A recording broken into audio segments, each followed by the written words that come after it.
ناظرین، پریزیڈنٹ سنی اباشا صدر رہے ہیں نائجیریا کے 1993 سے لے کے 1998 تک۔ ٹرانسپیرنسی انٹرنیشنل کا یہ کہنا ہے کہ ان 5 سالوں میں پریزیڈنٹ سنی اباشا نے $5 ارب کے اثاثات چوری کر کے نائجیریا سے چوری کر کے سوئس بینکس میں جمع کروا دی ہیں۔ ناظرین، 2007 میں ورلڈ بینک نے اور United nations office of drugs and crime control نے دونوں نے مل کے ایک نیا انیشیٹو شروع کیا، اور اس انیشیٹو کا نام ہے اسٹولن ایسٹ ریکوری انیشیٹو، یعنی کہ چوری کیے ہوئے اثاثہ جات کی واپسی۔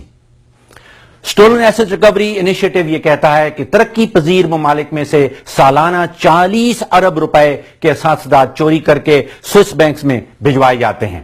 نائجیرین حکومت نے ایک خط لکھا اسٹولن ایسٹ ریکوری انیشیٹو کو، اور کہا یہ گیا کہ پریزیڈنٹ سنی اباشا $5 ارب لے کے انہوں نے سوئس بینکس میں جمع کروائے ہیں، اور ان کی واپسی کا کوئی منصوبہ بنایا جائے۔ اسٹولن ایسٹ ریکوری انیشیٹو نے اس خط کے جواب میں $380 ملین کی شناخت کر لی ہے، نشاندہی کر دی ہے، اور پچھلے ہفتے یہ $380 ملین واپس نائجیریا کو بھجوا دیے گئے ہیں۔ ناظرین، آپ کو یاد ہوگا کہ مئی کی 9 تاریخ سن 2014 کو اسحاق ڈار صاحب نے نیشنل اسمبلی میں ایک بیان دیا تھا کہ پاکستان کے $200 ارب کے اثاثہ جات چرا کے سوئس بینکوں میں جمع کروا دیے گئے ہیں۔ ہماری یہ التجا ہے وزیر خزانہ اسحاق ڈار صاحب سے کہ صرف ایک خط کی گنجائش ہے، صرف ایک خط لکھنا ہے اسٹولن ایسٹ ریکوری انیشیٹو کو۔ یہ ورلڈ بینک اور United nation office of drug and crime control مل کے پاکستان کے اثاثہ جات کی شناخت کریں گے اور واپسی بھی کریں گے، اور یہ سارا کا سارا عمل